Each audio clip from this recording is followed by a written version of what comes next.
Bienvenidos a esto que es Hablemos de Cine. Mi nombre es Warner y el día de hoy vamos a hablar de otra película nominada al Oscar 2024. Vamos a hablar de Napoleón. Así que vamos a darle.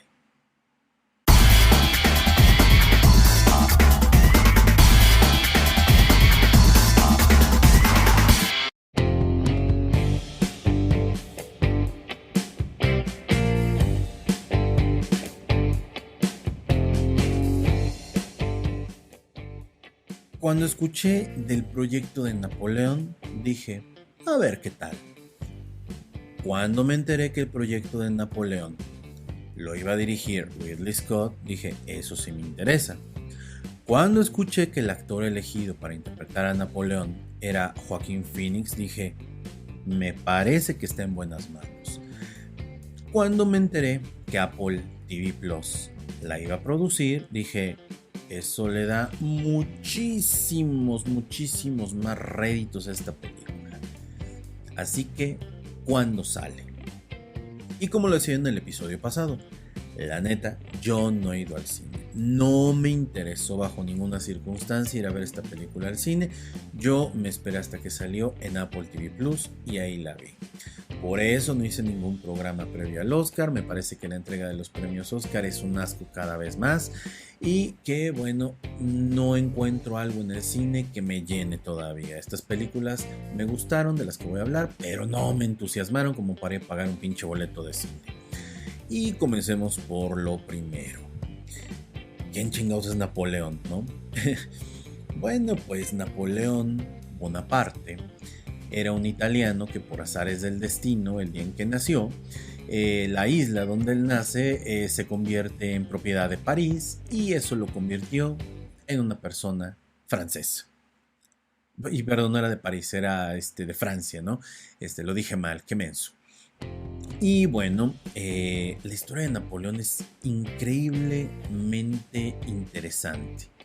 La historia, o bueno, depende a quién estés leyendo, puede ser el gran villano o puede ser la figura que salvó a Francia. ¿Vale? Hubo un tiempo, para los que no lo sepan, que Francia tuvo reyes. Hubo un tiempo en el que esos reyes se dedicaron a ser hedonistas.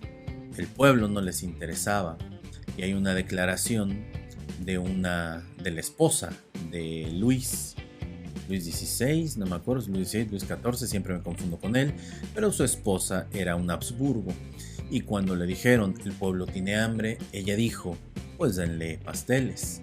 La gente estaba pudriéndose y entonces vino la Revolución Francesa. La Revolución Francesa fue muy influenciada por estos pensadores de la Ilustración, Diderot, Montesquieu, Voltaire y todos ellos, ¿no? Todos los filósofos ilustrados que buscaban que Francia fuera otra. Y pues el día en que se tomó la Bastilla, la Bastilla era el lugar donde tenían todas las armas, el pueblo francés salió, marchó, ganó, sacaron a los reyes de los palacios y pues bueno, los tuvieron encerrados. Se cuenta que la reina la torturaban todos los días diciéndole las atrocidades que le hacían a sus hijos y el día en que le cortaron la cabeza en la guillotina, ironías de la vida, la guillotina había sido aprobada por el rey Luis para que se decapitara a las personas, pues se utilizó primeramente en ellos y en algunos otros, y entonces pues su esposa salió con el cabello blanco de tanto estrés. Eso es lo que cuentan. No hay como tal un registro real histórico que te lo pueda poner. Pero bueno, yo que tuve a mi esposa 3 meses en el hospital, les puedo decir que mi cabeza, si bien no era negra al 100%, acabó en un 60% blanca. Así que puede que sí, puede que sí. En fin, una vez que esto sucedió, ¿qué fue lo que pasó? Francia entró en un periodo de anarquía.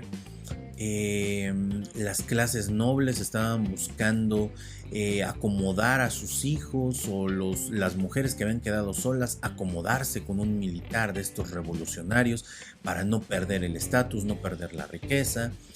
Y pues prácticamente Francia estaba totalmente a la deriva y los enemigos, los ingleses que reclamaban derechos sobre las tierras del norte, lo que es Normandía, muchos de estos lugares le pertenecían desde la época de Enrique VIII a ellos por un tema de herencia, los alemanes, ¿sí? Los pueblos italianos pues se querían aprovechar y entonces aparece esta figura de Napoleón. Napoleón, junto con miembros de su familia, decide tomar cartas en el asunto. Y es justamente aquí donde empieza la historia de la película. Un joven Napoleón militar tratando de ganar adeptos. Creo, y ahora sí lo voy a decir, la actuación de Joaquín Phoenix es buena, nada del otro mundo. Creo que no hay un entendimiento muy claro de la personalidad de Napoleón por parte de él. Napoleón era un déspota, no era tan humano como nos lo pintan acá, pero bueno, por tintes dramáticos se entiende, pero creo que eso no le ayuda a él. Lo pintan como un romántico y sí. ¿Sí? Yo le decía a Marta cuando estábamos viendo la película, hay textos sobre las cartas de Napoleón a Josefina que wow, dices, qué demonios con el arrastrado pero también eran unos textos bastante buenos, interesantes. Napoleón, todo mundo puede decirte, se fue al carajo por culpa de Josefina. Yo más bien les diría, creo que Josefina era el motor que lo llevó por muchos lugares y que bueno, como todo buen hombre, pues atrás de un gran hombre hay una o gran mujer o una gran perra, y en el caso de Josefina, pues eso era ella era una mujer de la nobleza que solo buscaba su conveniencia, y la película lo imprime bastante bien. Me parece que Vanessa Kirby, quien interpreta a Josefina, lo hace genial. Ella interpreta también a la princesa Margarita en The Crown y hace un papel bastante bueno, déjenme les digo, me parece bastante encantadora. Creo que es en la primera y segunda temporada donde ella aparece y bastante bien. También sale en la película de Misión Imposible Repercusión como The White Widow y sale interpretando a Marta en Fragmentos de una mujer, que tengo entendido que esa es una buena película, no la he visto, pero creo que es una buena película. Y pues de ahí la historia se va llevando. Creo que algo que mucha gente no esperaba con respecto a la película por un desconocimiento de la historia del personaje histórico de Napoleón era que Napoleón fuera tan mandilón, ¿saben? Pero bueno, pues, ¿qué quieren que uno les diga, no? O sea, Hitler también era mandilón, ¿no? O sea, Hitler con el tema de Eva Braun o con la misma sobrina, pues tiene un tema ahí medio extraño. El mismo César, sí, la historia de César y las mujeres también es impresionante. Bueno, ¿qué tal la historia de Constantino? Que su mami lo convenció de convertirse al catolicismo. No inventen, o sea, la historia de los hombres con las mujeres es muy interesante. Se pudiera escribir un libro sobre qué tanto las mujeres influyeron en la toma de decisiones para que un país avanzara, algo saliera adelante. Se van de espaldas, ¿no? Por ahí alguna vez recuerdo que hay un libro que se dice Las mejores decisiones se tomaron en la cama y habla precisamente de esto. Por ahí búsquenlo, no me acuerdo quién es el autor, yo leí por lo menos 2 capítulos y habla de momentos en donde las decisiones más duras políticamente hablando se tomaron en la casa de los reyes. Qué cosas, ¿no? Y entonces, pues en esta película vemos eso. Mucha gente está molesta porque la película no habla de las grandes conquistas, los grandes logros militares y bla, bla, bla, bla, bla. Pero creo que la película, al no abusar de eso, logra un buen efecto. Logra que te intereses por lo que le está pasando a este pobre diablo, ¿no? O sea, como es un gran general, pero pues él necesita el soporte y el apoyo de su mujer. Él no es lo suficientemente fuerte sin ella. Y es entendible, ¿no? Por ahí luego veo, fíjense, les voy a hacer un comentario.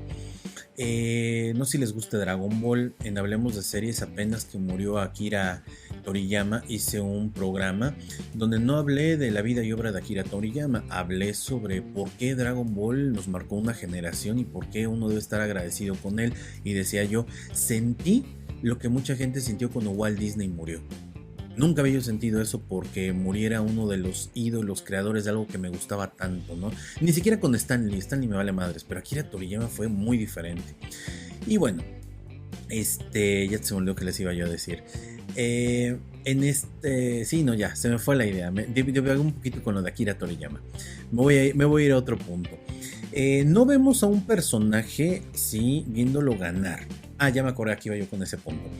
Que mucha gente pone que cuando crearon a Gohan, y la idea de crear a Gohan en Dragon Ball era convertirlo en el reemplazo de su papá porque iba a ser el Saiyajin más poderoso, pero decidió casarse. Güey, que te valga madre si decidió casarse, tener una esposa, tener hijos, tener una vida que tú no quieres para ti, que te valga madres. Napoleón hizo lo mismo y no por eso dejó de ser Napoleón, y la historia siempre lo va a recordar como Napoleón, héroe, villano, como quieras, desde donde lo quieras ver. No te enojes por eso. La película nos muestra a un personaje muy humano, más allá del Napoleón trepado en el caballo blanco, ¿no? Así todo gallardo.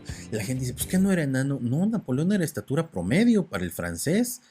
Lo que pasa es que con el paso del tiempo, las guerras y las batallas se fue encorvando. Y creo que a lo único que yo sí les diría, ¿sí? Que le debieron haber dedicado un poquito más fue a la batalla de Waterloo y presentarnos mejor al personaje que interpreta al duque de Wellington, Rupert Everett, que pues es el que le gana esta famosa batalla. Pero sí, o sea, creo que sería como lo único que yo le encontraría como que más difícil. Esta idea de que no era una persona respetada porque en realidad no era la nobleza, pues es más que lógico. Ningún rey de ninguna casa en Europa lo iba a respetar porque él se autonombró rey y no venía de una familia, aunque se hubiera casado con Josefina, ¿sí? No venía de una familia de abolengo, y en Europa eso es muy importante. A él lo autonombran emperador. De hecho, la escena cuando a él lo nombran y cuando él corona a la esposa es una escena impresionante, porque pues quien lo tenía que haber hecho pues era el clérigo de ese momento, porque a ellos los pone Dios. Bueno, es todo un tema, ¿no? Si quieren saber un poquito más de esto, dense una vuelta por el episodio que tengo de Hablemos de Series de los Tudor. Es buenísimo. Y bueno, en esta historia vemos el auge y caída de Napoleón Bonaparte. Pasó de ser el caballero blanco que venía a salvar Francia a convertirse en uno de los personajes más odiados por todos. Hay una escena que a mí me encanta en la película cuando él regresa del destierro para ir a ver a Josefina y retomar todo, y los militares lo reciben y les dice, él camina hacia ellos, soy Napoleón Bonaparte, casi legítimo emperador, vengan conmigo, vamos a seguir peleando, y todos bajan las armas porque es Napoleón, güey. O sea, todo el mundo quiere estar con Napoleón, y me recordó muchísimo, fíjense, valga la comparación, a Maradona.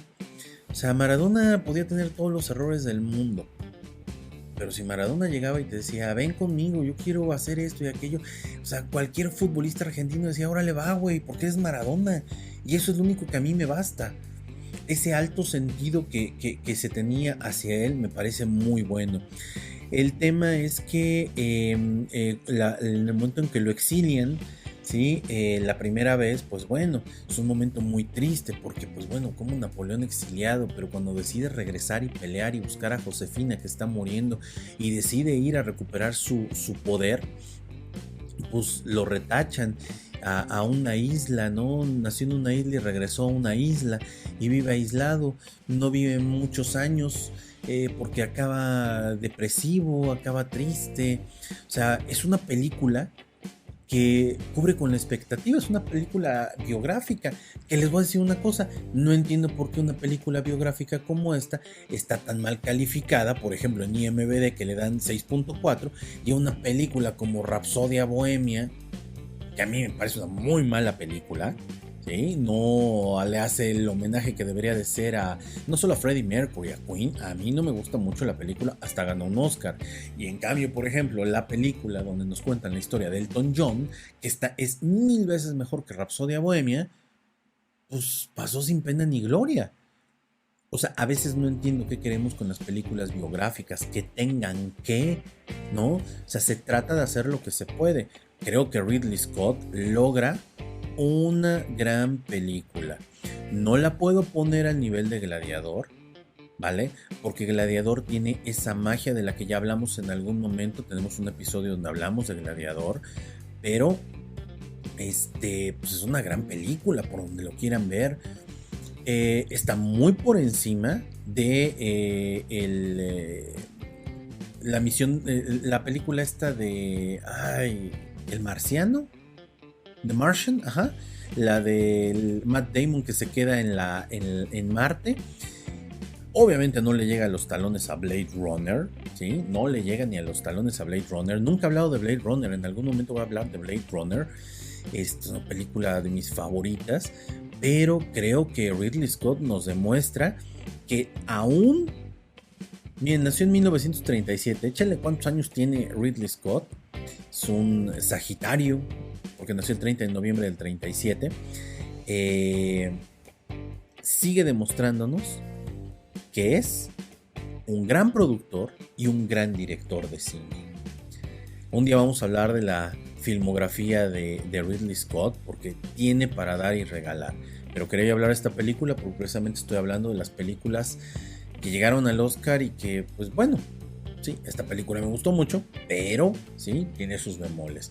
Yo esta película, nada más porque, ojo, porque estoy hablando a título muy personal, le doy una calificación de 8, porque es un tema que a mí me gusta mucho, la vida de Napoleón Bonaparte. Doy una calificación de 8 y pues bueno, si a ustedes no les gusta, pónganlo en los comentarios, díganme qué les gustó, qué no les gustó. La película estuvo nominada al Oscar. Vamos a ver qué ganó. Es que les digo, yo no vi los Oscars, ¿sí? Yo no vi el tema de los Oscar, pero creo que no ganó nada. O sea, estuvo nominada la película, según yo. Toda la filmografía. No, espérenme, estaba yo viendo a Ridley Scott. Espérenme tantito. A ver, vamos a ver. Reparto y equipo. Nominada a 3 Oscar.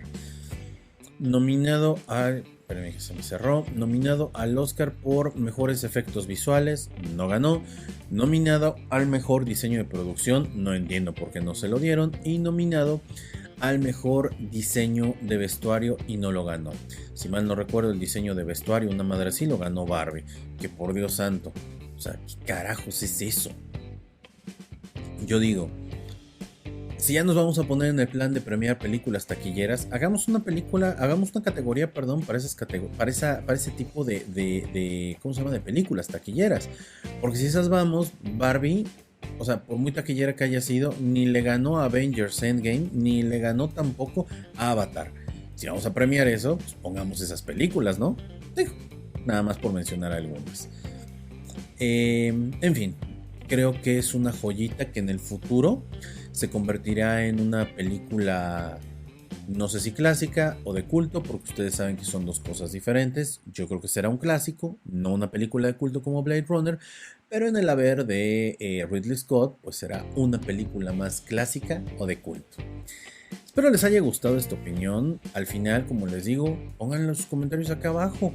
En Spotify yo los publico. Pónganlos también en YouTube. Yo los publico. No tengo ningún problema con ello. Mientras madres, también se les va a aumentar. ¿No les gusta? En otro podcast donde les digan que está bellísimo, increíble. En donde les guste lo que se diga. Si no les gusta, lléguenle. Los invito también a que vean nuestros otros contenidos. Recuerden que este programa es patrocinado por BillionsComics.shop, la tienda del coleccionista de cómics. Visiten también nuestro podcast, Hablemos de Series. El otro podcast, Hablemos de Cómics. El otro podcast, Digital Media Pitch, donde hablo de educación, donde hablo de administración y administración de servicios de salud, negocios. El otro podcast, The Sidelines Body Show, con mi compadre el Mr. P, donde hablamos de fútbol americano. Yo hablo de Kansas City, él habla de los Pats y en temporada regular hablamos de todos los partidos. Y visiten también mi canal de YouTube, que es Billions TV, donde narro cómics. Yo fui Warner y que tengan un excelente día. Chao.